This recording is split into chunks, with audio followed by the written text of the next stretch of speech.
जय गुरुदत्त। ओम श्री परमात्मने नमः। अथ पंचमोऽध्यायः। कर्मसन्न्यासयोगः। अर्जुन उवाच सन्न्यासं कर्मणां कृष्ण पुनर्योगं च शंससि यच्छ्रेय एतयोरेकं तन्मे ब्रूहि सुनिश्चितम्।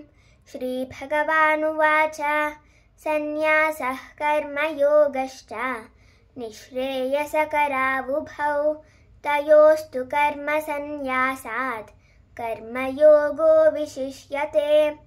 ज्ञेयः स नित्यसन्न्यासी यो न द्वेष्टि न काङ्क्षति निर्द्वन्द्वो हि महाबाहो सुखं बन्धात् प्रमुच्यते।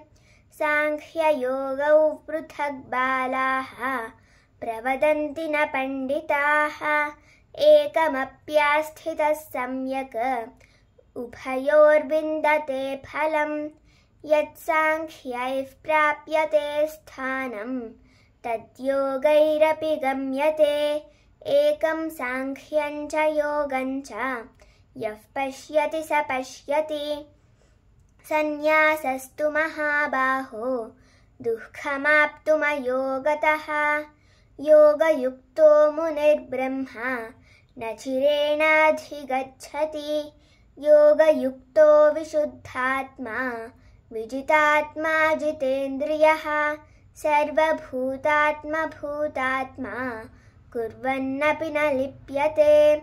नैव किञ्चित् करोमीति युक्तो मन्येत तत्त्ववित्।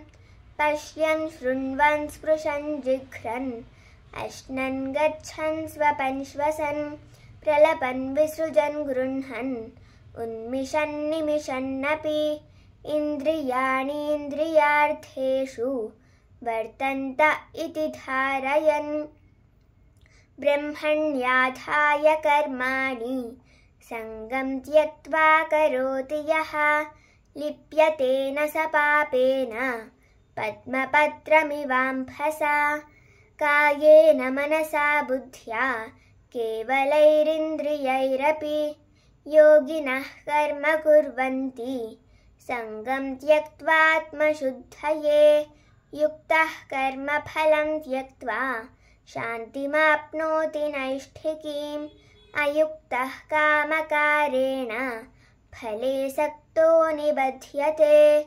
सर्वकर्माणि मनसा सन्न्यस्यास्ते सुखं वशी। नवद्वारे पुरे देहि नैव कुर्वन्न कारयन्।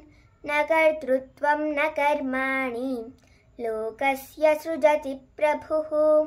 न कर्मफलसंयोगं स्वभावस्तु प्रवर्तते। नादत्ते कस्यचित् पापं न चैव सुकृतं विभुः। अज्ञानेनावृतं ज्ञानं तेन मुह्यन्ति जन्तवः।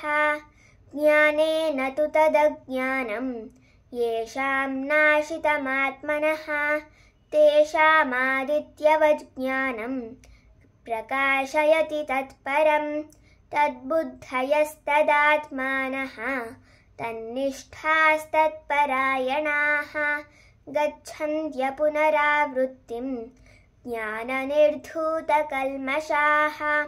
विद्याविनयसम्पन्ने ब्राह्मणे गविहस्तिनि शुनि चैवश्वपाके च पण्डिताः समदर्शिनः।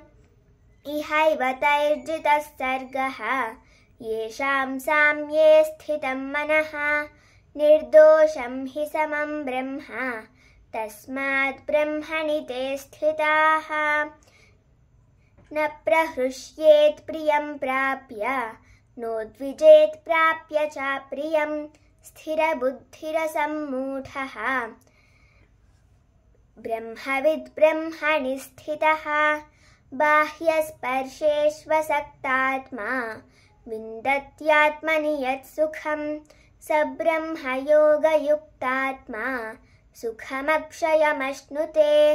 ये हि संस्पर्शजा भोगाः दुःखयोनय एव ते आद्यन्तवन्तः कौन्तेय न तेषु रमते बुधः शक्नोति हैव यः सोढुं प्राक्शरीरविमोक्षणात् कामक्रोधोद्भवं वेगं स युक्तः स सुखी नरः योऽन्तः सुखोऽन्तरारामः तथान्तर्ज्योतिरेव यः स योगी ब्रह्मनिर्वाणं ब्रह्मभूतोऽधिगच्छति लभन्ते ब्रह्मनिर्वाणं ऋषयः क्षीणकल्मषाः छिन्नद्वैधायतात्मानः सर्वभूतहिते रताः